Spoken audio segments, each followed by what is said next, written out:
안녕하십니까. 네, 네. 김은하 의원님 소개를 하신다면? 네. 저는 21대 국회의원 고양정 예비 후보로 등록하고 지금 당에서 공천을 받은 김현아입니다.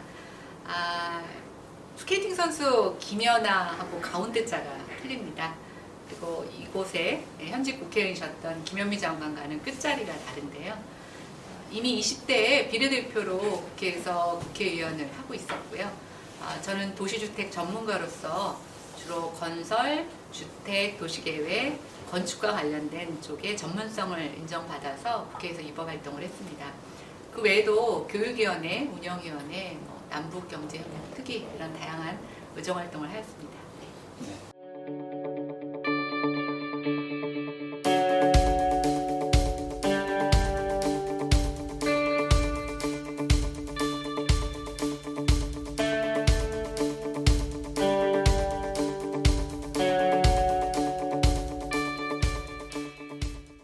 비례의원 시절에 왕성한 의정 활동을 하셨는데 네. 굳이 재선에서 지역구를 선택하신 이유가 있나요? 비례대표의 한계성도 있고 또 초선의원의 한계성도 있었습니다. 4년 동안 더 잘할 수 있었는데 이런 아쉬움이 있는 가운데 나름대로 20대 국회에서는 너무나 파란만장한 일을 겪으면서 정치에 많은 경험을 쌓게 됐는데요.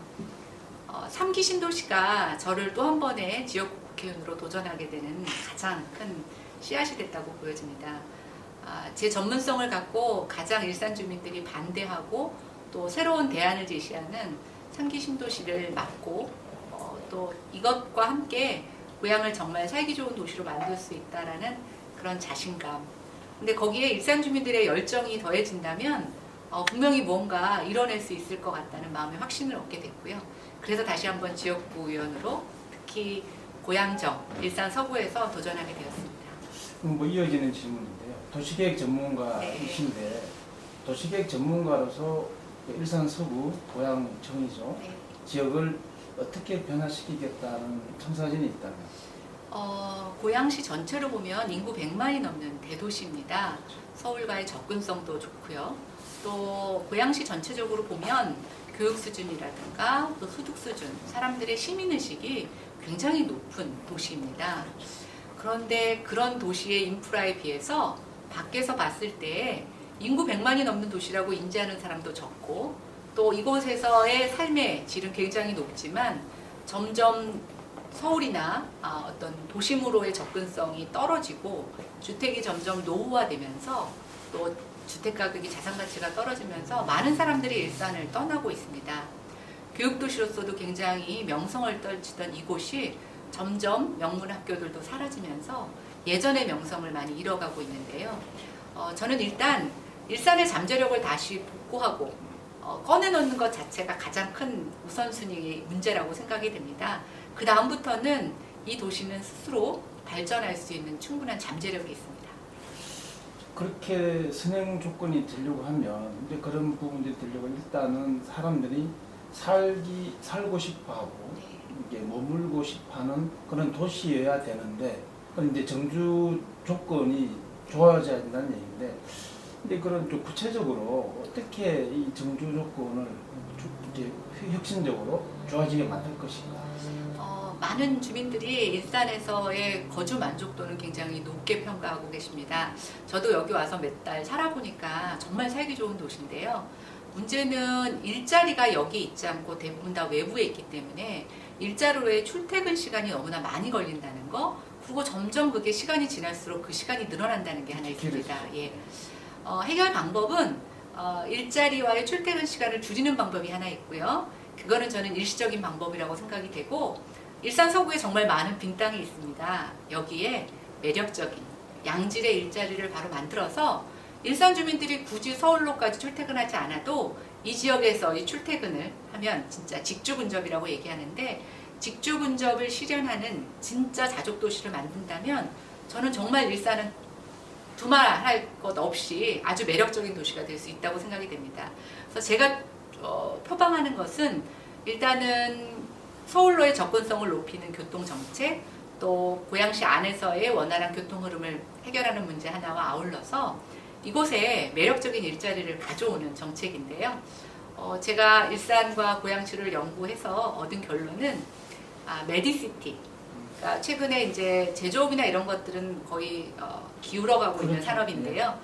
새로운 굴뚝 없는 공장이면서 부가가치가 높은 산업을 저는 의료 관련 서비스업이라고 보았습니다. 네. 그래서 여기 또 병원도 많고 그렇죠. 의사 출신들도 많이 사시더라고요. 그래서 의과대학, 또 의과 관련된 연구센터, 대학병원, 또 여러 가지 제약 관련 연구소, 또 제약회사, 요즘은 로봇 수술도 많이 하기 때문에 의료 관련 산업이 많이 있습니다. 그런 것들을 융합하는 메디시티를 저는 일산 서구에 유치를 하려고 하고 있고요. 그렇다면 아마 정말 일산에 많은 일자리가 생길 거라고 생각합니다. 상대당 후보가 정해졌는데요.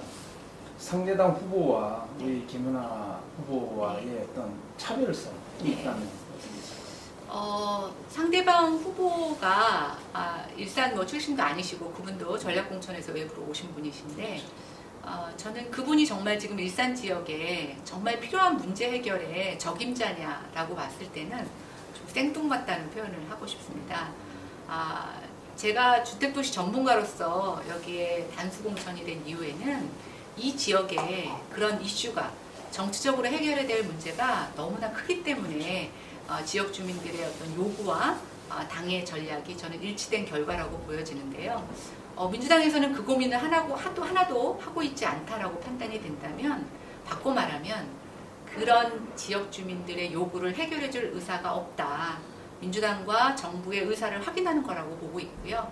저는 그건 정말 지역 주민을 무시하는 처사라고 생각이 됩니다. 저는 이 지역에 민심을 외면하는 정책을 내놔서는 안 된다고 생각이 되고요. 민심을 받아주시는 정책을 내놓으신다면 선의의 경쟁을 할 생각도 있습니다.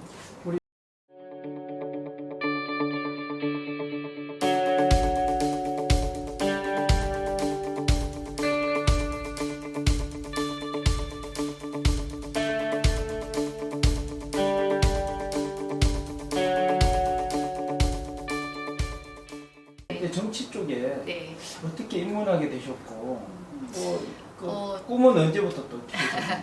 원래 저는 정치의 꿈은 전혀 없었습니다. 그런데 이제 대학 가기 전에 의사가 되고 싶었어요. 예, 의사와 선교사가 되고 싶었습니다. 그런데 두 가지 다 꿈을 이룰 수 없는 좌절의 좀 시기가 있었고요. 그래서 잠시 그 꿈을 잊고 살았습니다. 근데 한 20년 정도 연구원 생활을 하고 또 나름대로 인지도도 좀 높아지고 정부에 정말 다양한 자문활동을 하게 됐는데요. 그러다가 이제 비례대표로서 나서면 어떻겠냐는 제안을 받았습니다. 그때 불현듯 제가 잊고 있었던 선교사와 의사의 꿈을 다시 떠올리게 됐고요. 두 꿈의 공통점이 있었습니다. 다 사람을 살리는 건데요. 의사는 그렇죠. 예. 육신을 살리는 거, 선교사는 영혼을 살리는 그렇죠. 거. 제가 정치하는 이유는 사람을 살리고 싶어서, 또 죽어가는 사람의 영혼, 사람의 마음, 아픈 것들을 고치고 싶어서 정치를 합니다. 저는 그걸 생명의 정치라고 생각을 하는데요. 원래 꿈이었던 의사와 선교사는 되지 못했지만 결국 사람과 사람의 영혼을 고치고 살릴 수 있는 일이라면 저는 정치 한번 도전해보고 싶다는 생각이 들어서 과감하게 정치로 뛰어들게 되었습니다. 그럼 이제 김연아 의원께서 생각하는 이제 정치 색깔이 일반적으로 이제 우리 국민들이나 아니면 유권자들이 생각하고 있는 정치 색깔하고는 좀 결이 많이 다른 것 같은데요. 근데 정치를 모르고 일반인으로 있었을 때를 회상해 봅니다. 근데 저는 300명의 국회의원이 다 이념과 어떤 그런 정치 철학만을 갖고 정치를 한다면 국민의 일상은 누가 책임지나 이런 생각을 하게 되었습니다. 저는 20대 국회의원 4년 내내도 나만큼은 국민의 일상을 책임지는 정치를 하자, 그리고 상식에 부합되는 정치를 하자라는 것이 저의 좀 일관된 소신이었고요. 지금도 맞습니다. 그래서 제 정치 슬로건은 일산의 일상을 지키자. 예, 그래서 일산 주민들이 피부로 느끼는 위협감, 경제적인 문제, 일상의 문제 이런 것들을 어느 누구보다 신경을 많이 쓸 것이고요. 저는 이런 보편적인 가치가 아마 일산 지역 안에서 좌우나 어떤 특정 정당을 지지하는 그런 것들을 떠나서 정말 일산을 위한 일꾼을 뽑아주시는데 마음이 모아지실 거라고 생각이 됩니다. 그런 주민들의 마음만 믿고 뛰어들었습니다. 그러니까 사람을 보고 정치를 하겠다. 네, 그렇습니다. 그런 네, 네. 사람이라는 것은 본인을 이제 지지하는 사람도 있을 테고 아니면 지지하지 않는 네, 근데 사람도 저는 결국 저를 지지해 주신다기보다는 제가 생각하는 어떤 정책, 또 제가 옳다고 생각하는 가치, 또 제가 추진하려고 하는 그런 공약들에 대해서 찬성해 주시면 저는 그렇게 가는 거라고 보여집니다. 또 이것은 오랫동안 민주당의 텃밭이었고 그로 인해서 약간의 피로감도 있는 것도 사실입니다. 근데 저는 그런 부분에 있어서 새로운 얼굴, 새로운 목소리, 특히 제가 생각하는 정치는 권력이 아니라 실력이라고 생각합니다. 결국은 사람이죠. 네, 그렇죠. 사람이 만들어내는 거지만 뭐 언제든지 제가 그에 부합되지 못한다라고 하면 주민들은 다른 분들을 선택하실 거라고 생각하고 저는 이 시기에 바로 제가 적임자라고 생각을 합니다.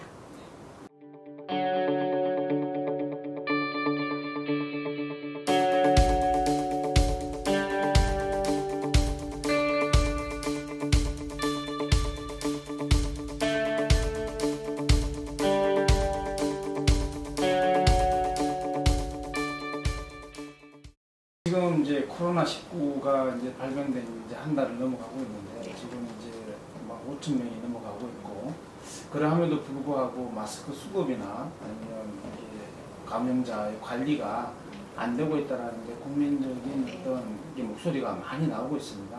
전반적으로 정부의 대응책이나 거기에 대한 이제 평가와 아울러서 우리 김연아 의원께서 만약에 어떤 그런 정책을 결정하는 자리에 있다면 어떤 정책을 펴서 코로나19의 이 방역이나 앞으로의 그 문제를 해결하실 건지. 저는 일단 문재인 정부가 코로나19의 초기 대응에는 실패했다고 생각이 됩니다. 그것을 인정하는 게 가장 우선이라고 생각이 됩니다. 국민들한테 겸손해져야 된다고 생각하는데요. 우리 국민들은 잘못된 걸 우기는 거는 용서할 수 없다고 생각합니다. 그러나 지금이라도 잘못을 인정하면 저는 국민들은 정부를 이해할 거라고 생각이 됩니다. 최근에 계속 1년에 벌어지는 확진자 증가, 또 사망자도 증가하고 있고 지금 대외적으로 80여 개가 넘는 국가에서 우리의 입국을 거절당하고 있습니다. 이건 단순히 여행객의 문제가 아니라 수출 주도의 산업으로 먹고 사는 우리나라에게 있어서는 경제의 치명타도 맞이하게 될 네. 거라고 보여지는데요. 어쨌든 빨리 수습하는 모습을 보여줘야 되는데 정부는 여전히 뒷북, 또 수습하고 변명하고 버티는 모습을 보여주고 있습니다. 너무 그게 안타깝고요. 그런데 반면 제가 희망을 보는 것은 정부는 항상 늦장이고 미적미적 거리는데 일반 의사협회라든가 민간인 자원봉사자들께서 또 일반 주민들께서 너무나 현명하게 대처해주고 계십니다. 일부 지방자치단체에서는 마스크를 직접 나눠주는 그런 좋은 선례도 보여주셨는데요. 결국 대한민국은 정부가 지키는 게 아니라 국민이 지킨다라고 하는 것을 보여주셨다고 생각이 됩니다. 저는 지금 제가 뭐 관련 상임위에 있지는 않지만 지금이라도 정부가 그런 국민들의 마음을 따라서 좀 빠르게 대한민국 국민을 가장 우선시하는 정책으로 전환된다면 이 위기를 극복할 수 있다고 생각이 됩니다.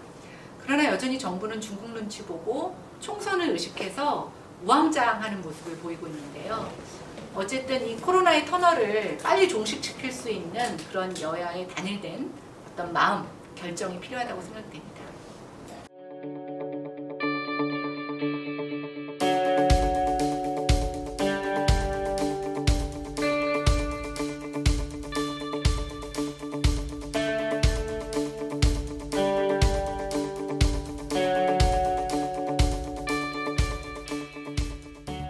고향 정지역에 출마하게 된 가장 큰 이유도 네, 창릉 맞습니다. 3기 신도시라고 말씀하셨는데 거기에 대한 창릉 3기 신도시에 대한 어떤 해결 방안이 있다면? 창릉 3기 신도시 계획은 정말 잘못된 정치입니다. 저는 이것은 정책도 아니라고 생각합니다. 정치입니다. 일단 무엇을 위한 것인가 서울의 집값 잡을 수 없습니다. 고양시는 두 동강이 내고 있습니다.